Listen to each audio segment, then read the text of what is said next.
It is finally time. I talked about this a few times in the past year plus, probably, but I did finally want to take the time to look at the custom that I did for DX GaoGaiGar. Now, this is not like a functional custom, like I didn't do any changes to jointage or anything like that. It's purely cosmetic, just used some paint here and there. All of the paints that I used are Test Store's enamel model paints. Probably not the best choice for something like this, but it's what I had.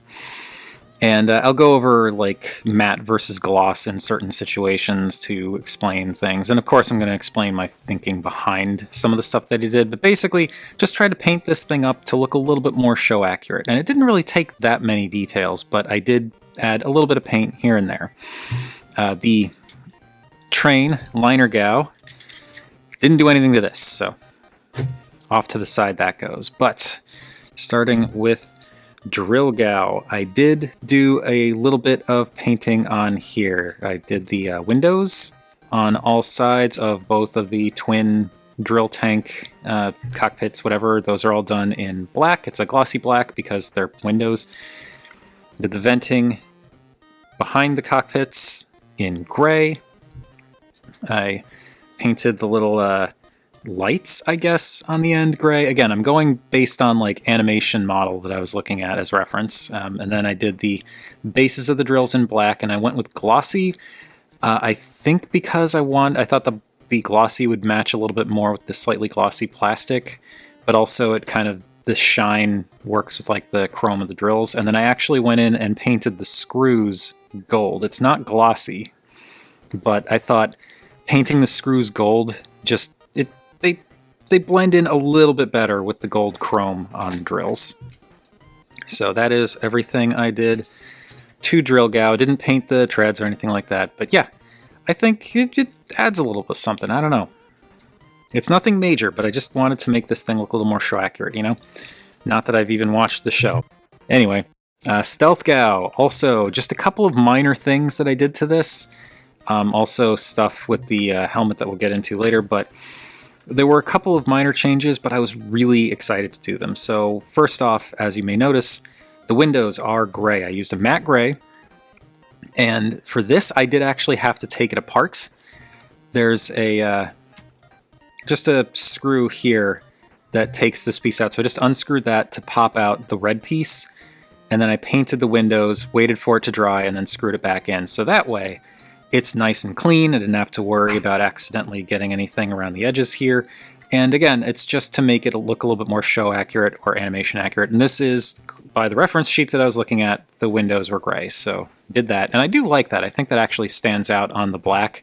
And the red wasn't bad, but I think this helps to differentiate the cockpit from like all the other red plastic and red coloring on this thing.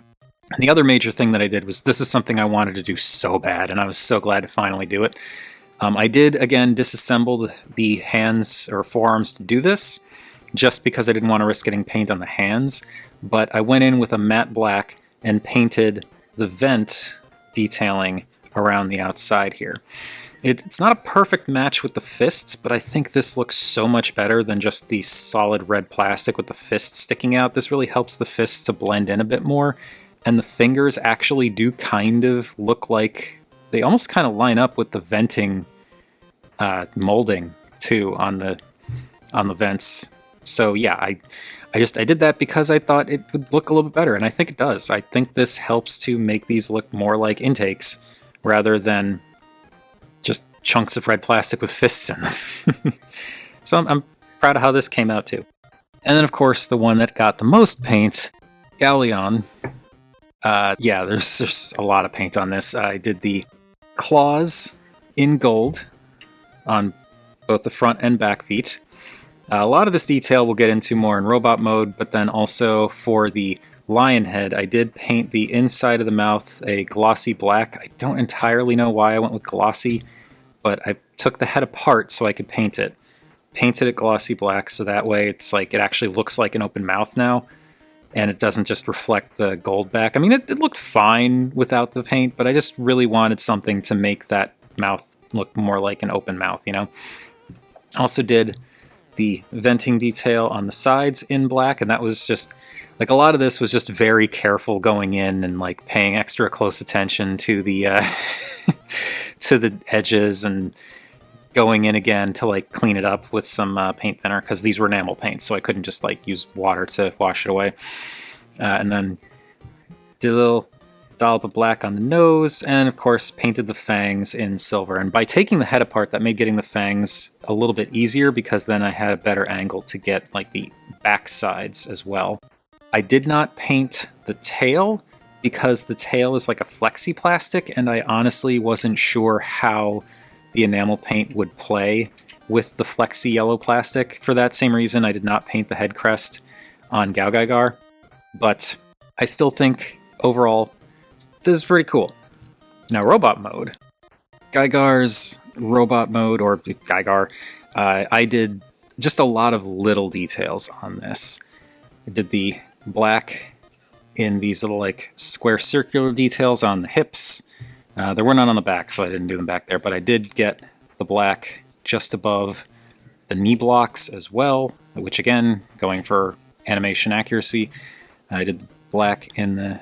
Actually, I think this is plastic. I don't think I had to paint this, but I did paint these little bits on the sides of the ankles, and of course the towns, but we saw that in Lion mode. Did matte black over the fists, which I love how that really helps them stand out now. And of course, more matte black in the kind of trapezoidal circular details in the shoulders on both the front and back, as well as in the venting on the front and back. So more matte black there.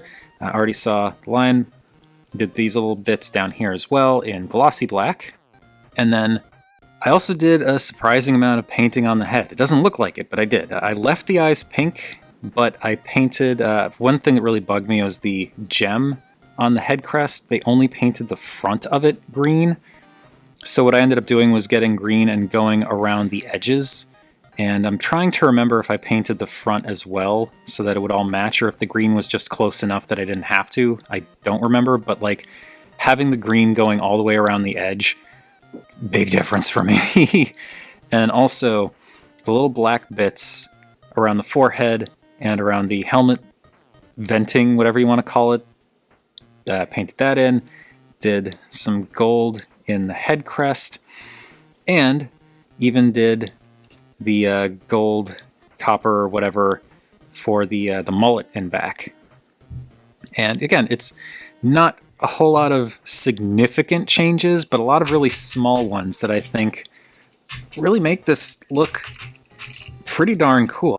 It was a cool set before, but like, I just really like how much these little details add to it. And like, I'm not even, as I said, like, I'm not like, oh, it has to be show accurate or anything like that, but like, I just think it looks nice when there's a little bit of extra detail that you can make out. And then when we bring it all together, I think the finished product looks pretty darn sweet. I mean, it's DX GaoGaiGar. This is a fantastic figure and toy and set all in its own right. It doesn't need the extra paint. But with those little hits of extra paint, I just really like how it expands things a little bit more. And honestly, with in like the fully combined up GaoGaiGar mode, you don't see a whole lot of that added paint. The venting stuff is kind of overshadowed by the fists sticking out, and having the venting there does not actually, I think, take away from the fists being out. You get a lot of the detail from Drill Gao is still there, and I do think having like the little black around the ends of the drills and like the cockpit stuff, and even a little bit of that gray for the venting works, but like I like these little bits just above the knees sticking out. And now, to talk about this, I also painted the red in the crotch piece, I guess. And again, just going for like animation model accuracy, but it just adds a little bit of color to that black diaper that he's wearing, which I think is good to have just like a little bit more color. And then more than anything, it's everything happening with the lion face, with the black inside the mouth, the silver fangs, the black venting around the sides, the black nose. But like, that's kind of it. I barely did anything to the head for GaoGaiGar. I wanted to do more, but I really barely did anything. Like, really getting in there to look at it, All I really did was paint the black in the little vents on the sides of the faceplate, because I didn't want to get too fancy with it, and as I said, like the yellow plastic, it's a little flexy, so I wasn't sure, like it just felt like a different material than everything else, so I wasn't sure how well the enamel paints would play with that, which is why I left the head crest alone. I'm trying to remember if that green was already there. I think it was. The red in the head crest was definitely already there. The red around the outside of the faceplate was already there. So yeah, it's just pretty much the venting in the cheeks, and that's it. Not a whole lot of work, really. Well, okay, I say not a whole lot of work, but like collectively, it's not like I didn't put any effort into this. I put a lot of effort into this, but I think that, well, first of all, I think it was worth it, but like, I don't know. I just really like this. This is a fantastic set, and it's great to have one way or the other, but having a more animation accurate thing, like, I just think is cool. And like, as I said before, I'm not super duper like it has to be animation accurate, but I just really like what these little details, these little added details add to the presentation as a whole. It's the kind of thing where I feel like if someone were looking at a photo of this, they may not immediately realize that it's been customized at all. And honestly, I kind of view that as a compliment. And maybe I'm supposing too much, but I don't know.